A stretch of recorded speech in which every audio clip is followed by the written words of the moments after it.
Hello बच्चों, मैं प्रमोद सिंह आप लोगों का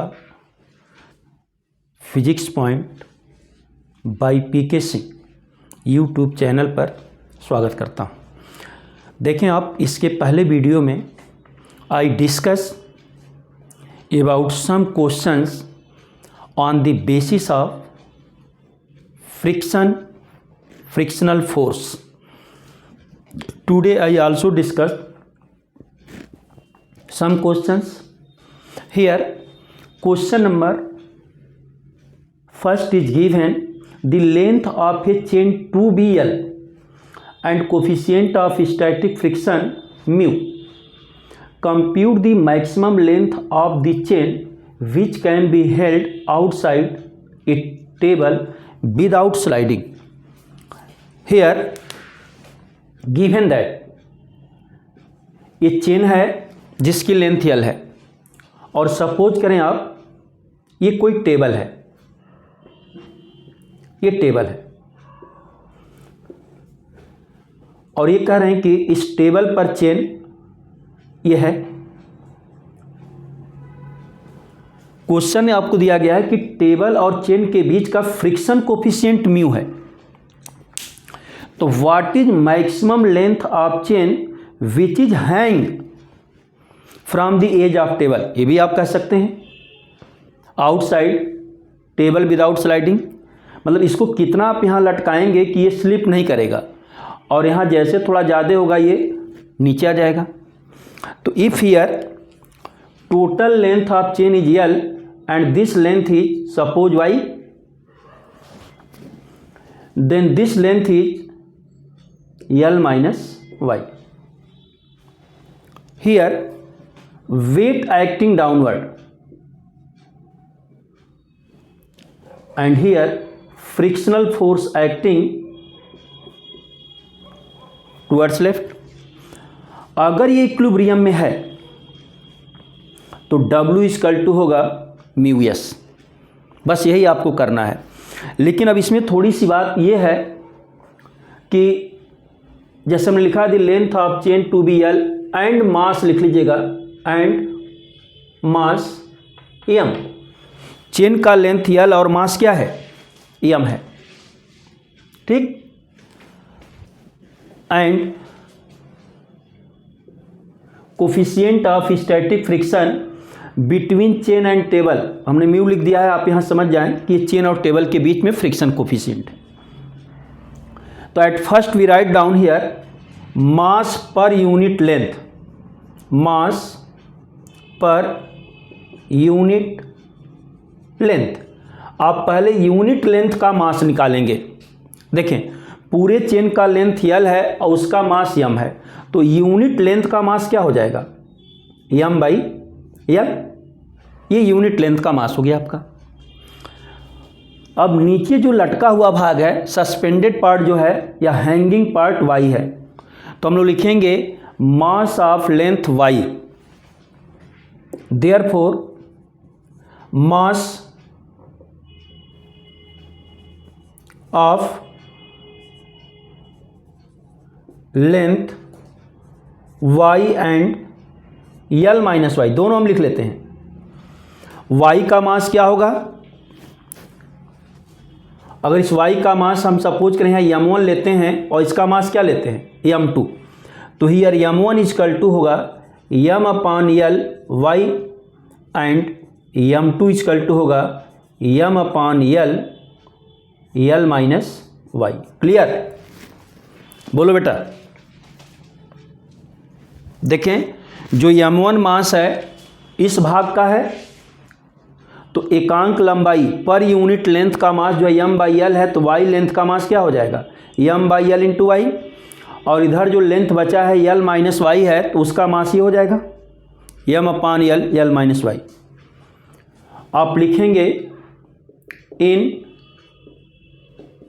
इक्विलिब्रियम, इक्विलिब्रियम में क्या होगा W इक्वल टू Fs। ये इधर के पार्ट का वेट इधर के फ्रिक्शनल फोर्स के बराबर होगा। ये W इक्वल टू हो जाएगा m1g और Fs इक्वल टू होगा म्यू m2g,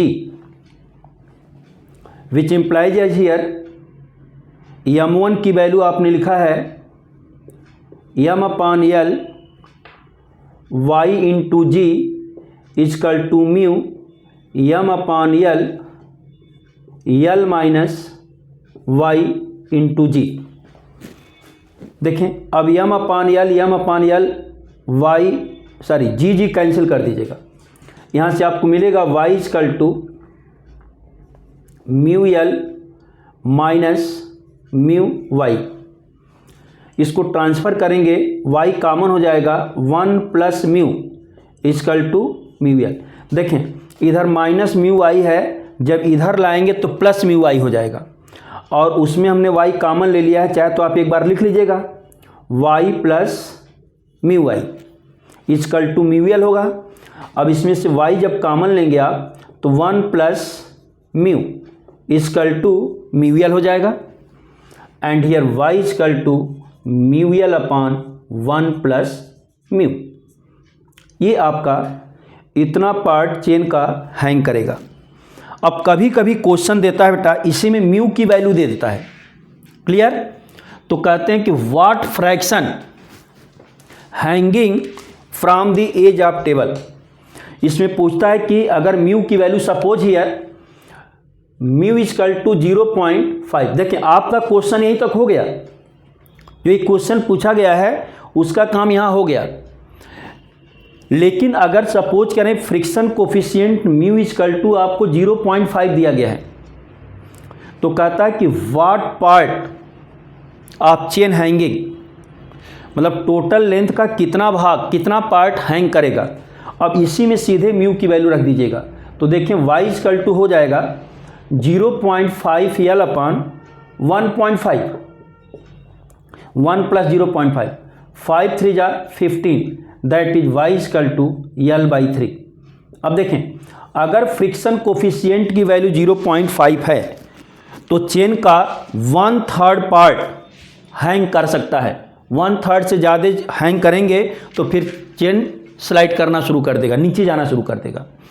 इसी तरह फ्रिक्शन कोफिशिएंट जो मन करे वो रखिए बेटा। ये जनरल स्टैंडर्ड इक्वेशन हमने आपको इसीलिए बता दिया कि कभी आता है कि फ्रिक्शन कोफिशिएंट इतना है तो कितना हैंग करेगा, एट वंस इसी में रखकर सॉल्व कर लीजिए। जैसे अगर हम बोल दें आपको, अगर यहाँ देखें म्यू इजकल टू आपको दे दिया गया है 0.4,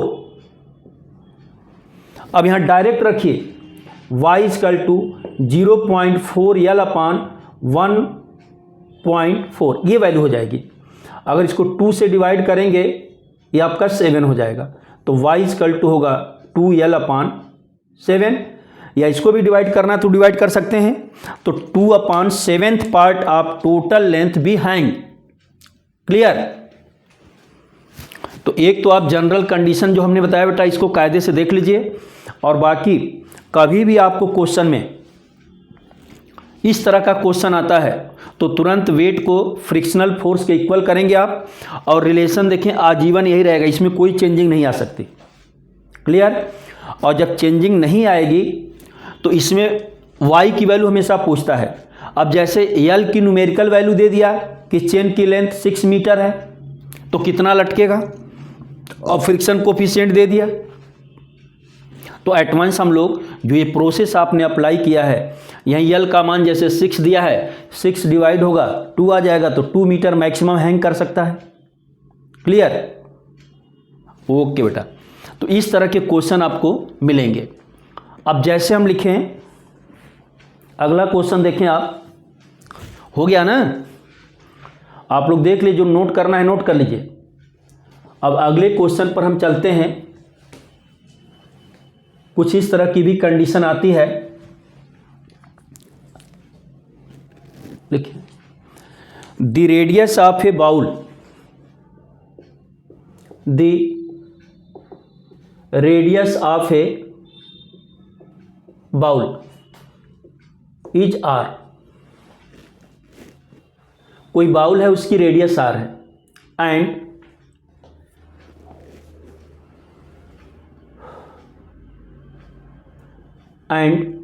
friction coefficient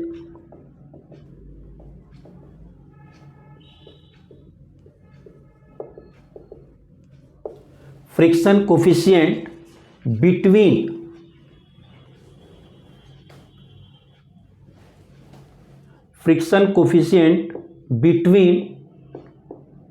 bowl and an insect, एक कीड़ा है, bowl and an insect is mu. एक इंसेक्ट और बाउल के बीच जो फ्रिक्शन कोफिशिएंट है वो आपको म्यू दिया गया है। बेटा ये तो हो गया आपका। अब इसमें देख लें,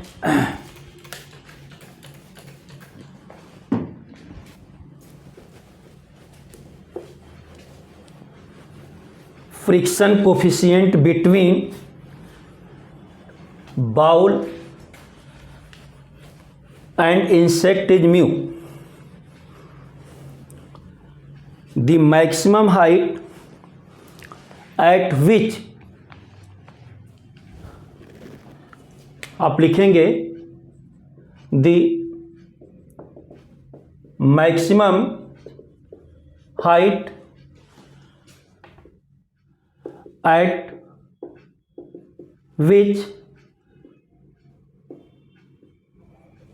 insect can be climbed।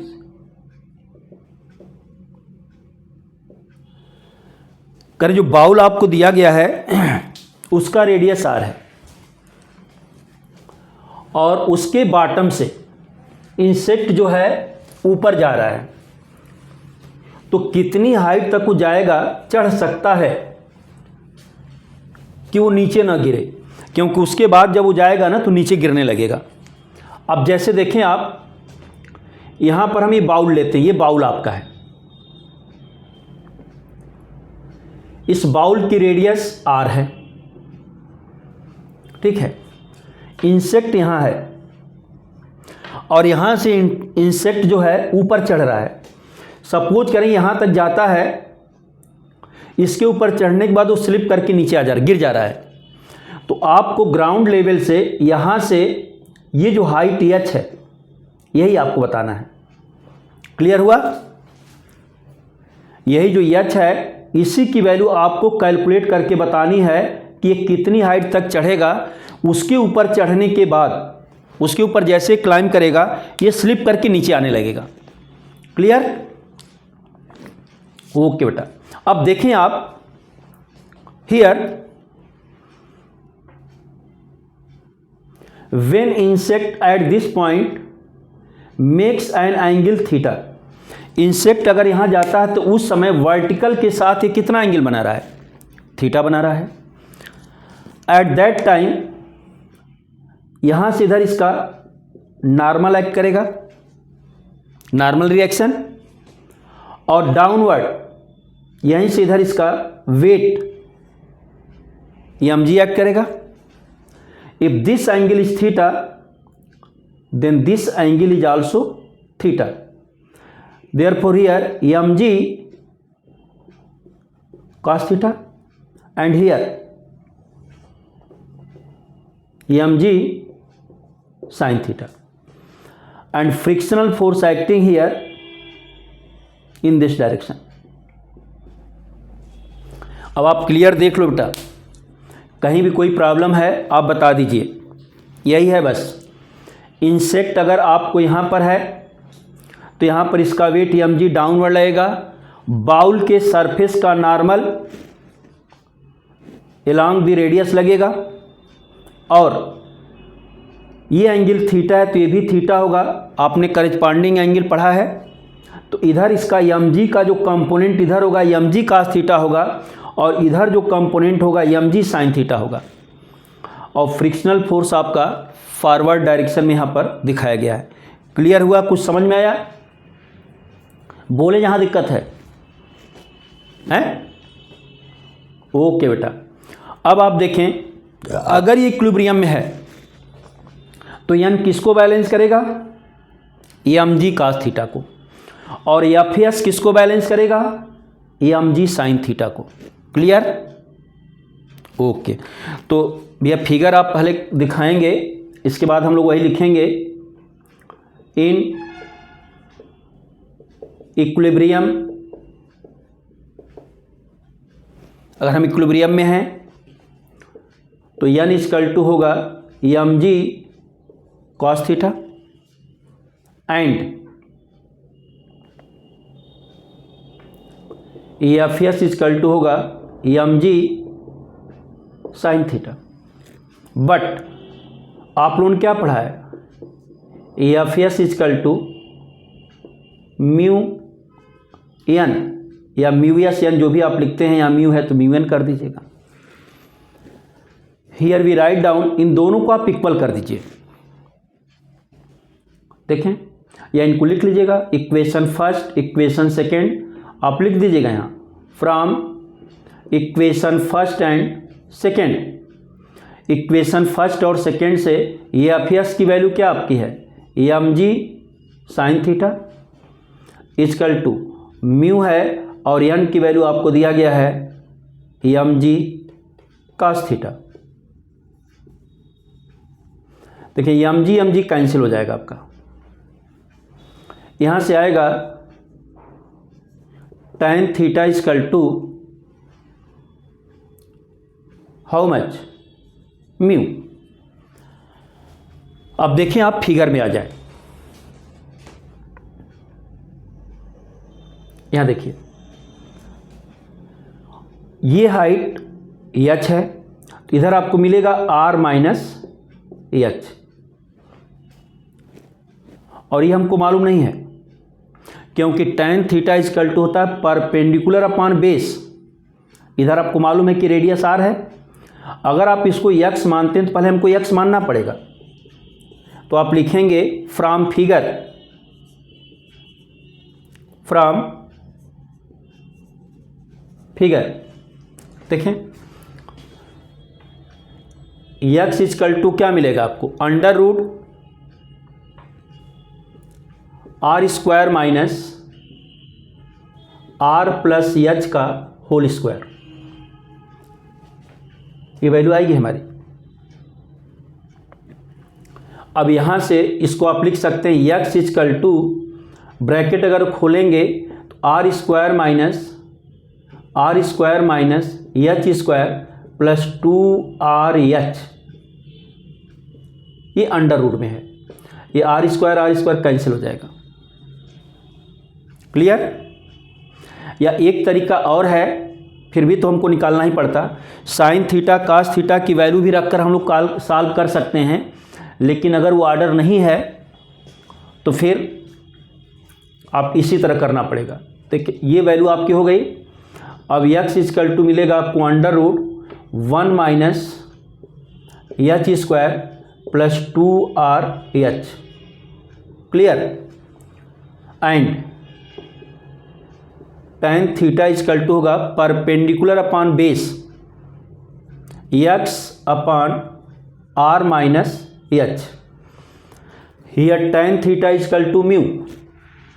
देखिए आप tan थीटा की वैल्यू म्यू है, तो आप लिखेंगे from equation third mu equal to, देखिए x की वैल्यू भी हम यहाँ रख रहे हैं, under root 1 minus H square minus 2rh divided by r minus H. Clear हुआ? ये हमको h चाहिए यहाँ पर, तो अब देखें बेटा इसका स्क्वायर करना पड़ेगा। आप इसका स्क्वायर करेंगे तो यहाँ से मिलेगा mu square equal to 1 minus H square, यह है plus 2rh upon r minus H का होल स्क्वायर। क्लियर हुआ? बोले अगर कहीं डाउट है तो। ओके बेटा, अब देखिए अगर आपने इतना लिख लिया है तो अब मैं यहाँ इसको सॉल्व कर दे रहा हूँ। फिगर तो क्लियर हो गया है ना? ये आप इसको एक लाइन और यहाँ लिख सकते हैं, क्या हो जाएगा ये, mu square R square minus H square plus minus 2rh minus 2 R H, ये म्यू कॉमन है और इधर आपको मिलेगा 1 minus H square plus 2RH। Clear. अब इसके बाद जब हम लोग इसको ट्रांसफ़र करेंगे, देखिए भैया यहाँ पर जहाँ जहाँ एच है उस आर्डर को एक साथ आप ले लीजिए और बाकी आर्डर को उधर आप ट्रांसफ़र कर दीजिए और वहीं से जो एच की वैल्यू आएगी वही वैल्यू हमको कैलकुलेट करना है। क्लियर हुआ। तो अगर ये आप नोट कर लिए हों, चाहे फिगर अगर आप लोगों ने बना लिया है, फिगर क्लियर है, तो इसको बेटा हम हटाएंगे क्योंकि उसको थोड़ा सा करना जो है वैल्यू लंबी देख रहे हैं कैलकुलेशन में जाएगी। ये क्लियर हो गया ना। ठीक, ओके बेटा। तो देखें आप, अरे आप खुद फिगर बनाइए, जो जो कहता है करते जाइए, कभी दिक्कत नहीं आएगी। अब आप लोग उसको करते नहीं हैं। देखें यहाँ से वैल्यू जो हमारी आएगी mu square R minus mu square H square plus 2RH equal to, उधर हो जाएगा 1 माइनस, देखिए अगर आपको यहाँ पर ये प्लस एच है तो प्लस कॉमन ले लीजिए, इसको माइनस रहने दीजिएगा, ये माइनस होगा, वहाँ से माइनस कॉमन ले लीजिएगा, तो माइनस कॉमन लेंगे तो एच स्क्वायर प्लस 2RH ये भी हो जाएगा। अब देखिए इसको हम इधर ट्रांसफ़र कर रहे हैं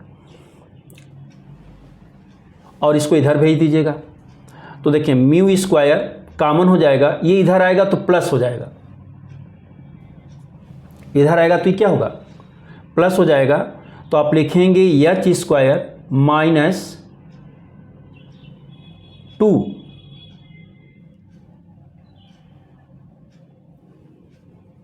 mu square plus 1 H square minus 2RH, ये वैल्यू हमारी हो जाएगी। इसको हमने कॉमन लिया, इधर ये रहेगा और यहाँ से आएगा तो इधर आकर +1 हो जाएगा, ये +1 हो गया। इक्वल टू आपको मिलेगा 1 माइनस म्यू स्क्वायर आर, ये वैल्यू आपको मिल जाएगी। क्लियर। अब देखें H square minus 2RH equal to 1 minus mu square R upon 1 plus mu square, ये वैल्यू हमारी हो गई। हमको एच चाहिए, आप लिख सकते हैं एच स्क्वायर माइनस 2RH, इसको बेटा इधर ले आइएगा तो आपका हो जाएगा म्यू स्क्वायर आर माइनस 1, देखें ये इधर आएगा upon 1 plus mu square equal to 0। अब आपने क्वाड्रेटिक इक्वेशन पढ़ा है, यहाँ से एच की वैल्यू हो जाएगी H equal to 2R minus B, 2R plus minus under root B square 4R square minus 4AC minus 4 mu square R minus 1 upon 1 plus mu square, ये आपका रिजल्ट होगा माइनस 4AC डिवाइडेड बाई 2। अब देखें यहाँ से 4 common लेंगे, बाहर 2 हो जाएगा, ये 2 सब कैंसिल हो जाएगा, तो आपको मिलेगा H equal to R plus minus under root R square minus mu square R minus 1 divided by, sir आप यहीं तक लिखिएगा, divided by 1 plus mu square. Clear. अब इसको हम फिर सॉल्व करेंगे, तो ये तो हमको लगता है आप लोगों ने नोट कर लिया होगा या फिर रिवाइज करते समय स्क्रीनशॉट ले लीजिएगा। अब देखें यहाँ से जब हम आएंगे तो यह चीज़ इक्वल टू होगा R plus minus under root, देखें इसका यहाँ मल्टीप्लाई करेंगे तो आपको मिलेगा R square plus mu square R square minus mu R square plus 1 और divided by 1 plus mu square. अब चाहे तो आर स्क्वायर जहाँ कॉमन है कॉमन ले सकते हैं और यही वैल्यू आपकी इसका रिजल्ट होगा। तो अब यह अगर आर दिया गया 10 सेंटीमीटर, 12 सेंटीमीटर, 15 सेंटीमीटर कुछ भी दिया है, म्यू की वैल्यू दिया गया है, तो आप इस रिजल्ट को इस फॉर्म में लिख सकते हैं। क्लियर हुआ कुछ? देख लीजिए, पहले यक्स का मान आप निकालेंगे। अच्छा, दूसरा तरीका भी उसको कर सकते हैं हम लोग। उसको पहले वाई जो बाउल में हमने बनाया था, देखें यहाँ पर ये आपने एच लिया था, ऊपर हम लोगों ने वाई ले लिया था। अब पहले अगर हम इसी को निकाल लें, आप इसको आर माइनस एच मत लिखिए, इसको आप वाई ले लीजिएगा और वाई की वैल्यू अगर आप निकालते हैं तो हाइट क्या होगा, H equal to R minus Y हो जाएगा। तो ऐसे भी सॉल्व कर सकते हैं। तो ये आर्डर आपका आएगा, इतना फ्रिक्शन कोफिशिएंट की वैल्यू होगी। तो बेटा इसी तरह से क्वेश्चन आपको मिलेंगे। अब इसके बाद जो क्वेश्चन होंगे वो इंक्लाइंड प्लेन पर होंगे। तो प्लीज़ आप लोग अंत तक देखिए, वीडियो को लाइक करिए, शेयर करिए, हैं, अपने मित्रों को इसके बारे में अधिक से अधिक बताइए। और अगर क्वेश्चंस किसी भी तरह के आपको नहीं आते हैं तो आप कमेंट बॉक्स में क्वेश्चन डालिए, मैं श्योर सारे क्वेश्चन सॉल्व करूँगा। Okay, thank you.